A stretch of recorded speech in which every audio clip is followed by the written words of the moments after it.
I already had a good idea of what to expect when it did arrive. At first glance, the 16 Pro looks just like last year's 15 Pro, but the screen is 0.2 inch larger, measuring 6.3 inches on the diagonal.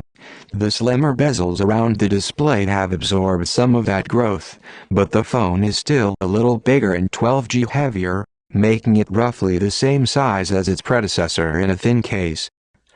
I always have an iPhone in my pocket to accompany the Android device I'm testing, so since iPhones generally come out once every year, I've still got a long time left with the iPhone 16 Pro Max. But here are my thoughts after using the phone as my daily driver, featuring plenty of points of praise.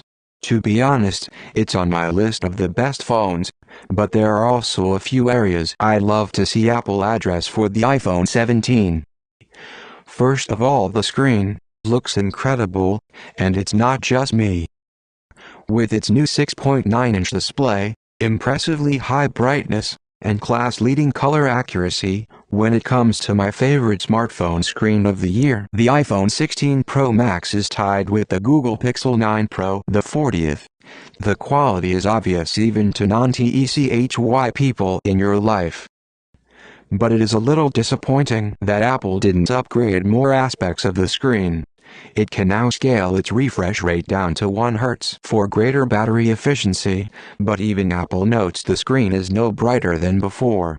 And while the ceramic shield material is tougher, an added anti-glare layer like Samsung uses for the Galaxy S24 Ultra I think would have been an excellent addition.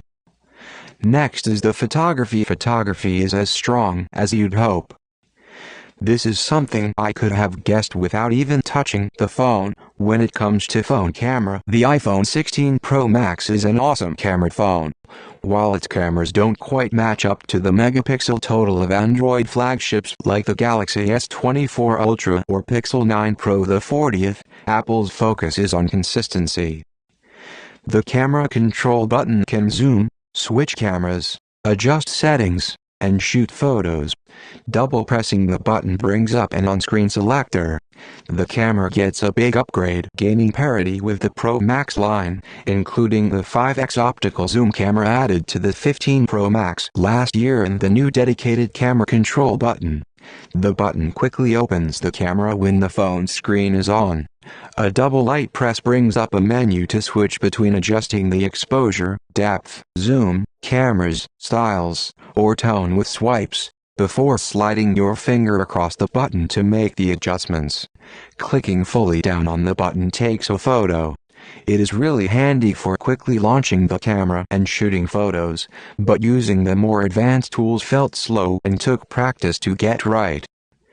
Apple has upgraded the iPhone 16 Pro by adding the 5x zoom camera from the big Pro Max line, making size its main differentiator and turning the smaller Pro into an instant candidate for the best small smartphone going.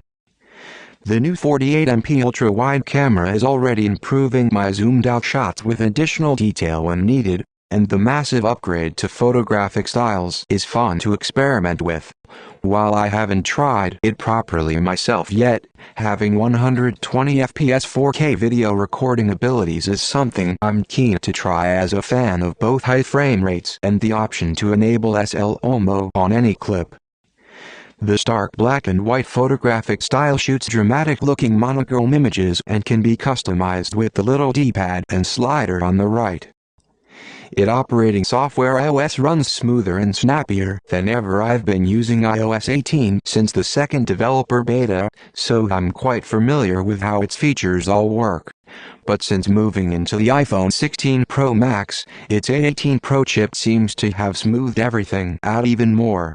Everything from opening apps to the speed with which Apple Pay pops up and processes my purchases feels more slick. And I hope this continues to be the case when we eventually get iOS 19 and later versions. This may be just a matter of optimization over time rather than the A18 Pro meeting a certain power threshold. But whatever the reason, the iPhone 16 Pro Max does truly feel built for iOS 18, and for Apple Intelligence features like writing tools and cleanup. It's just a shame these features didn't launch at the same time as the phone. It designed the desert titanium looks and feels classy. I'm always uncertain about the look of gold phones. They can easily look techy rather than sophisticated, but desert titanium brings in a less glitzy bronze tone that has made me confident I picked the best available color. Not only is it easy on the eye, but the phone also feels better to hold than the iPhone 15 Pro Max I was using before. The glossier titanium side rails feel nicer whether against your fingertips or in your palm, while still offering the same weight and durability benefits as last year's original titanium CLAD Pro iPhones. The slick and crisp display is one of the best on the market, looking particularly good for photos and video, though it doesn't quite hit the highest peak brightnesses offered by rivals when outdoors. The glass covering it is 50% tougher than previous iPhones, according to Apple, but the 16 Pro will still likely need a case to protect it from drops. The 16 Pro contains more than 25% recycled material including aluminum, cobalt, copper, gold, lithium, plastic, rare earth elements, steel, tin, and tungsten. The company breaks down the phone's environmental impact in its report. Apple offers trade-in and free recycling schemes, including for non-Apple products. The phone size: a 6.9-inch iPhone for me may have been a size increase too far. Despite the positive words I had for the bigger screen of the iPhone 16 Pro Max, I'm uncertain about the phone size in general.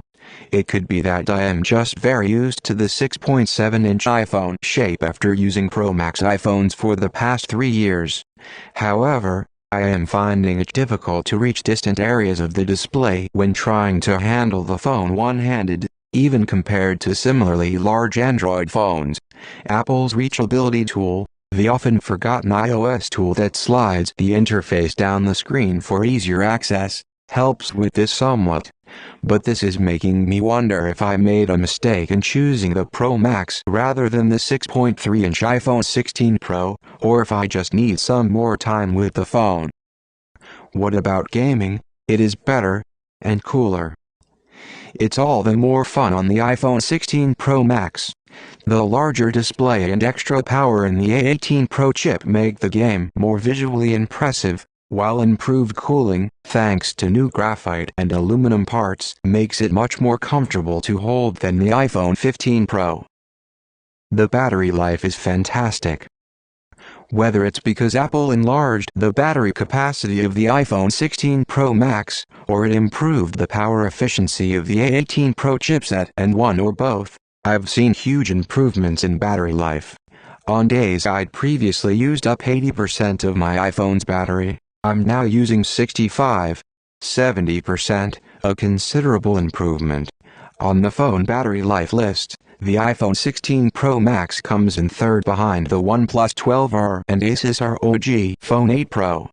But considering it already lasts over 18 hours on the TG battery test and only lasts 42 minutes less than the ROG phone, I think the iPhone 16 Pro Max has more than enough battery life for anyone. In summary, what is special about the iPhone 16? To Apple, it is the most innovative lineup yet. iPhone 16 and iPhone 16 Plus are built for Apple Intelligence, and feature camera control, the Action button, a 48MP Fusion camera, and the A18 chip. Camera control makes it even easier to capture memories on iPhone 16 Pro and iPhone 16.